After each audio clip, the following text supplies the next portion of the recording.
Good afternoon. My name is Jared Joy. I'm the catering director here at HPU University. I am one half of the winning team from the Chef Showdown that we conducted back in February on Family Weekend. Hi, I'm Brandon Rudisell, the executive chef here at HPU University. I'm the other half of the winning team for the Chef Showdown back on Family Weekend. We're excited to have you here for our first kitchen collaborative brought to you virtually online.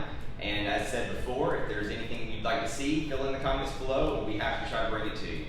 So today we're going to bring to you one of your favorite chicken chipotle quesadillas from the market at Gatkin. We missed you being here on campus, so what we want to do is be able to bring you some of your favorites that we have around campus. And like Chef Brandon said, if there's anything that you would like to see, please comment below, and we will try to fit that into our film series. So the first step in our process is sanitation and safety. So we're going to wash our hands. Very important anytime, and especially in this day and time. So remember, soap, warm water, 20 seconds. You can sing happy birthday to yourself. Easiest way to do it. And one of the biggest things also to keep in mind is whenever you're turning your water off on the sink, use a paper towel, because you're just recontaminating your hands if you go back to it with your clean hands. Okay, next we're going to start talking about the ingredients that are needed for the dish. Okay, you need 4 ounces of clean trimmed chicken breast.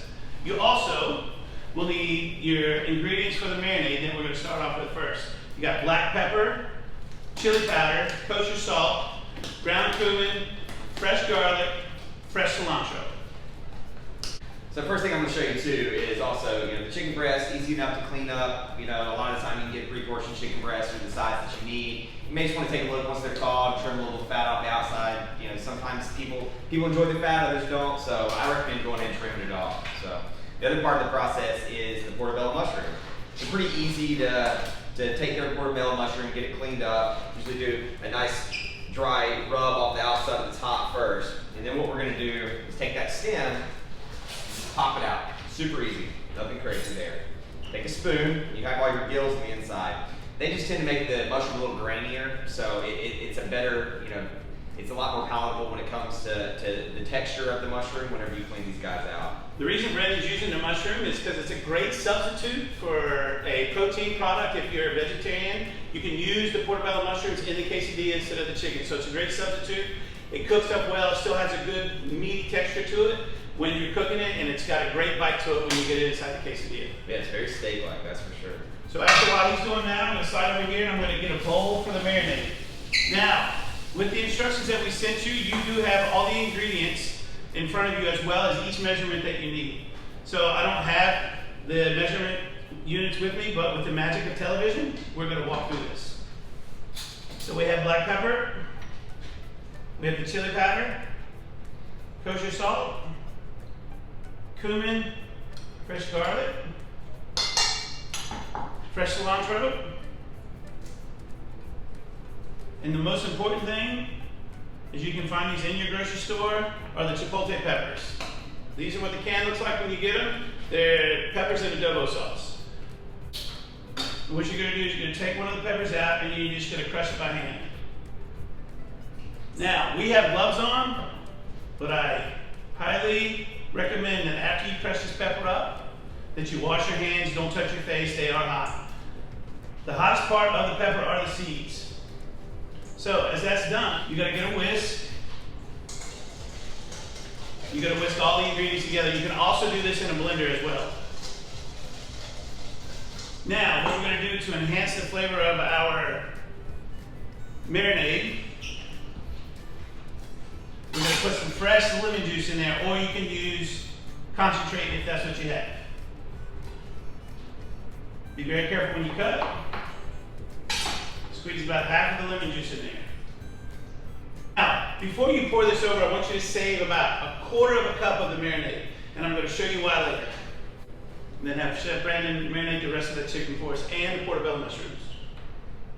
And like Jeremy said, the chipotle pepper definitely can add a little added spice to what you're preparing. So, if you want to dial it back a little bit, a partial, or just a splash of the sauce that's in the can will do just as well. So just something to keep in mind if you don't like the hot food. Jeremy and I tend to go a little bit spicier with what we're eating anyways. You can substitute the heat with anything you want. If you like sriracha, you can use sriracha in this as well. If you want to use Tabasco, you can use Tabasco in this marinade. This marinade is something that's universal and it can be used with anything as well. Portobello mushrooms, fish, chicken, shrimp, beef.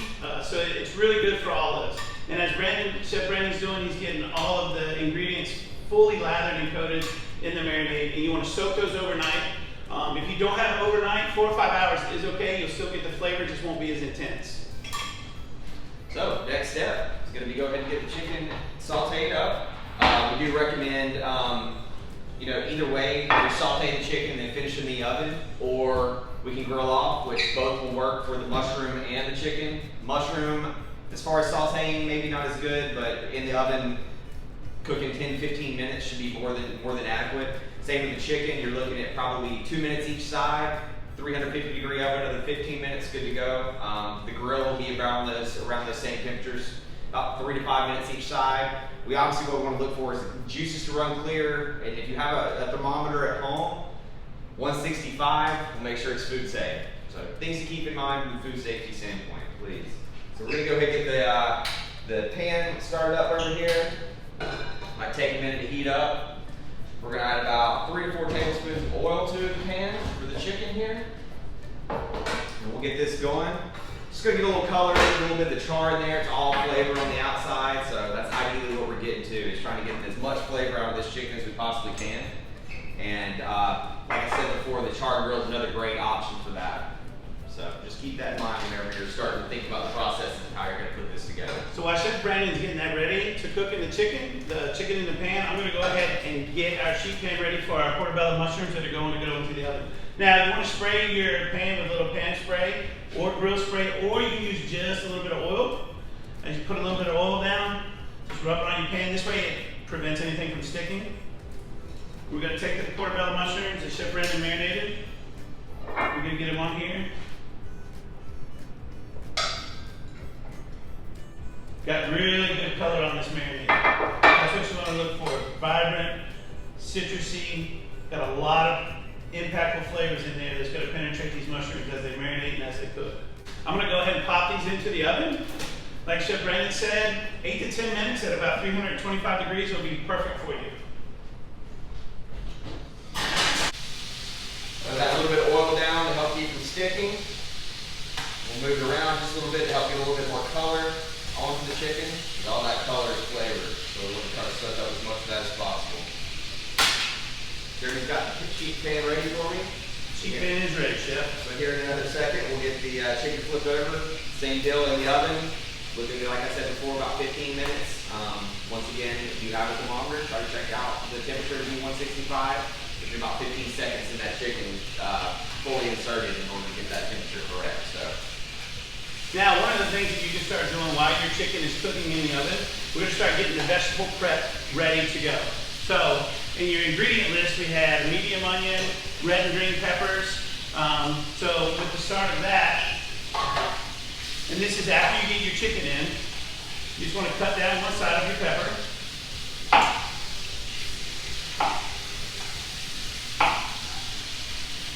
Remember, safety first when you're cutting things at home.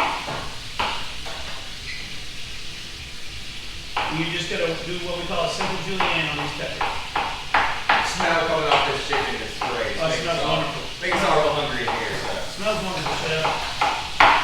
This is your green pepper. Same thing with your red peppers. If you can't get red peppers, it's okay. The red peppers and the green peppers look great as with the cooked color. As you can see here with the Master Television, we already have some done, but we're going to show you how to saute them up as you're working at home. If you're working with somebody else, you can get somebody to do the vegetable prep while you're concentrating and focusing on the chicken. It is fun to work together.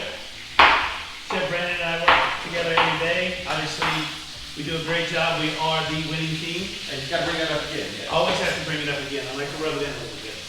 Now, the next thing we're going to do is julienne a medium onion. You can get any kind of white onion, yellow onion, medium onion. I prefer Badeas as the sweetness when they caramelize. Be very careful. You can cut off each side. Flat side down to make it easier to cut.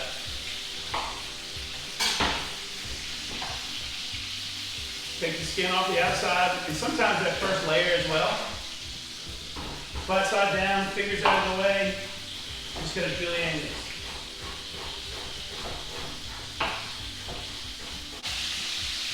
Now we got a little bit of color on our chicken here. So we're gonna pull it off of the flame. Get it on the sheet tray there. Right in the oven. Show you how to saute the peppers and the onions for the second part of your chicken quesadilla. You get a fresh clean pan there. Very true. I hope I cut those to your liking. I don't know. That's, should have had our retail director come in, I guess. That would have been a great idea. Yeah. Appreciate having a sous chef here. That's exactly right. I'm here for you, sir. I think we're kind of playing off that with each other at this point in time. Now also, as Chef Brandon's showing you right now, anytime you put anything in the pan, you always want to season it. A little garlic, we have salt, we have pepper. Those are the simple ingredients that I use when I'm sauteing. Now you can add some cumin and some chili powder to your onions and your pepper mixture as well. That it's not going to hurt. It's just going to add more flavor to your quesadilla. And as he's cooking those down, he's just going to sweat them out a little bit. You don't want to cook them down. You still want them to have a little bit of punch to them. As these are right here, these just lightly sauteed for about 6 to 7 minutes. Just got a little bit of color on there. You're probably, yeah, like Jeremy said, 6 or 7 minutes. Start off on high heat, cut down to about a medium high, and yeah, they're good to go. And nice and caramelized, but still have a little bit of crunch and texture that you want on the inside of the quesadilla. So while he's cooking those, one of the things we can do, obviously we do have the magic of television. So what we did is we had prepared, as you can see right here, we have some chicken that was cooked, marinated and cooked as well, along with the portobello mushrooms. So what I'm going to go ahead and do is, I'm going to show you how to cut the chicken and the portobello mushrooms to start getting ready for the quesadilla assembly. So you want to take the chicken. Now there's 2 ways you can do it. You can slice it thinly. And that way you have your good layers of chicken to cover it. Or if you like it just a little bit more chunky, you can cut your chicken down the middle, and then you can cut bigger chunks of your chicken. Or you can also pull it apart as well. Either way is going to work. It's what your preference is. So what we're going to do is we're going to set this chicken to the side right here. And I'm actually going to flip my cutting board, because I would like to cut some of the portobello mushrooms. I'm going to get a different knife. So with the portobello mushrooms, good piece of cilantro right there, just thin slices as well. Here again, you can dice these if you'd like to.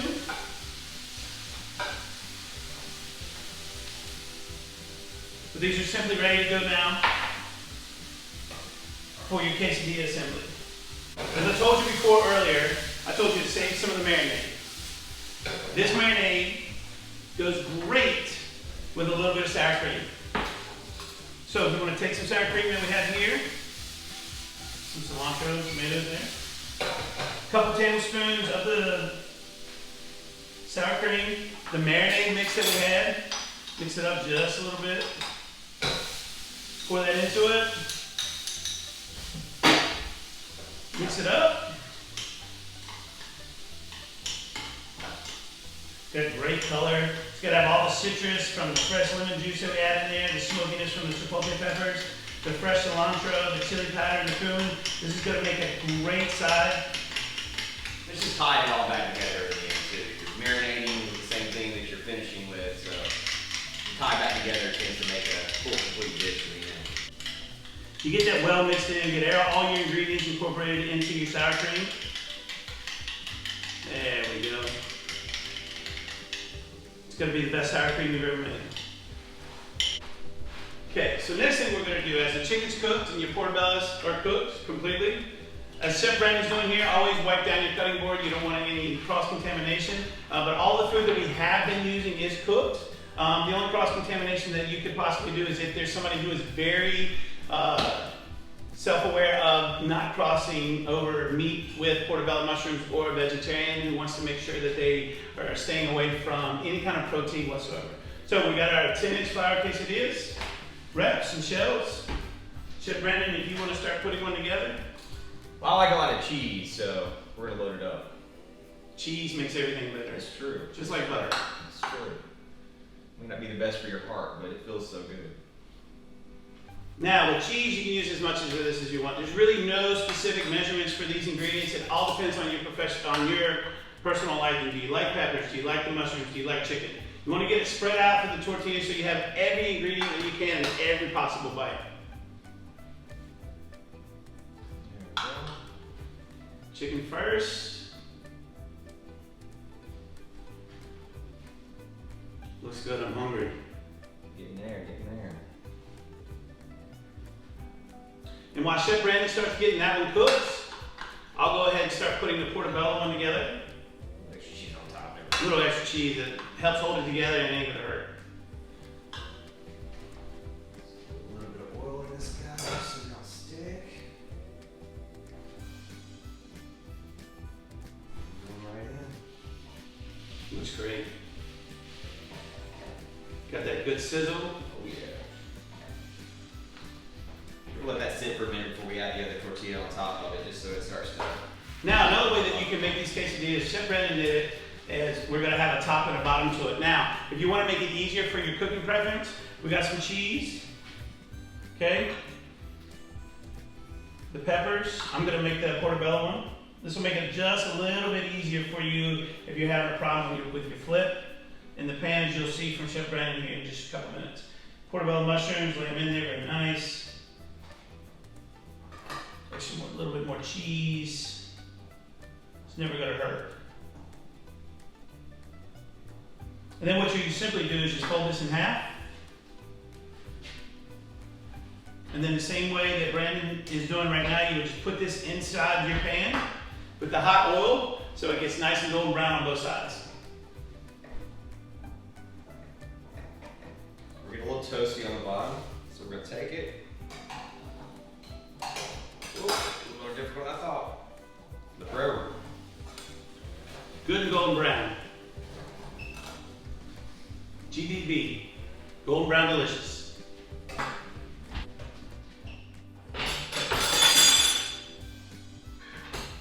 Making a mess. Never said I was a professional. Now obviously for the magic of television, we're going to use a beautiful slate plate that we have. And Chef Brandon's going to work on the portobello mushroom one. Now, when you're cutting this, good and crunchy. Cut it into your preferred triangles.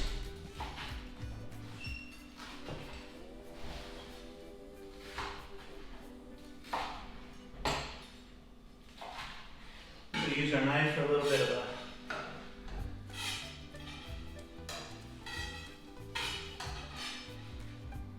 spatula so we can get it plated up, nice and centered. And there you have it. Chipotle chicken quesadilla brought to you from the campus of High Point University in the Cafe Dorm in the Cafe Kitchen.